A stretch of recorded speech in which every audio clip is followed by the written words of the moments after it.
बिस्मिल्लाहिर्रहमानिर्रहीम।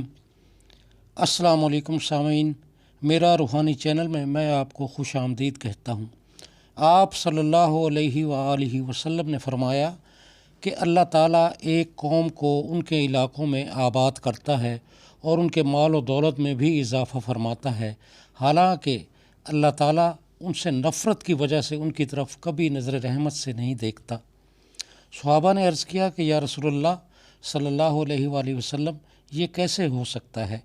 आपने फरमाया कि उनके सिला रहमी करने की वजह से उनको माल और दौलत मिलता है।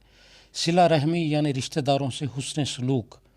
और आपने फरमाया कि सरकशी और रिश्तेदारों से क़त्अ ताल्लुक़ी से बढ़कर कोई ऐसा गुनाह नहीं जिसकी सज़ा अल्लाह ताला दुनिया में ही ना देते हों, और आखिरत का अज़ाब तो होता ही है।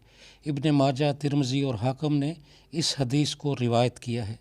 सरकशी से मुराद ये है कि अल्लाह ताला के अहकाम को जानबूझकर उनकी खिलाफ वर्जी करना और सिला रहमी ना करना, यानी रिश्तेदारों के साथ ताल्लुकात को ख़त्म कर देना और अच्छा सलूक ना करना।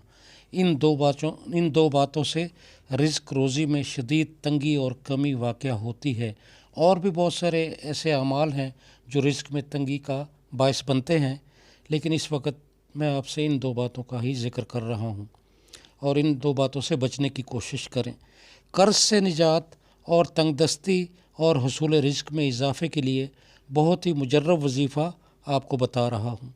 यकीन कामिल और तवज्जो से वजीफ़ा करें, फिर अल्लाह की कुदरत देखें। बाद अज़ नमाज इशा अकेले बैठकर 1400 मरतबा या वहाबो या वहाबो या वहाबो पढ़ें, और उसके बाद फिर ये दुआ है जो आपकी स्क्रीन पर भी नज़र आ रही है, इसको 100 बार पढ़ के अपने लिए दुआ मांगें। अव्वल व आखिर 3 मरतबा दुरूद शरीफ पढ़ लें। मैं आपको पढ़ कर सुना देता हूँ। बिस्मिल्लाहिर्रहमानिर्रहीम। या वहाबु हबली मन नियमत दुनिया वल आखिरती व इन्नका अंतल वहाब। ये आपने 100 मरतबा पढ़ना है और अव्वल व आखिर 3 मरतबा दुरूद शरीफ ज़रूर पढ़ें और मसला हल होने तक ये अमल करते रहें। इंशाअल्लाह ताला अल्लाह ताला आपके मसले को जल्द हल फरमा देंगे। बहुत ही मुजर्रब और बहुत ही आज़मूदा वजीफ़ा है, ज़रूर कीजिए, इंशाअल्लाह आपके मसले हल होंगे। आपसे इजाज़त चाहता हूँ, अपनी दुआओं में याद रखें। अल्लाह हाफ़िज़। अस्सलामु अलैकुम रहमतुल्लाहि व बरकातुहू।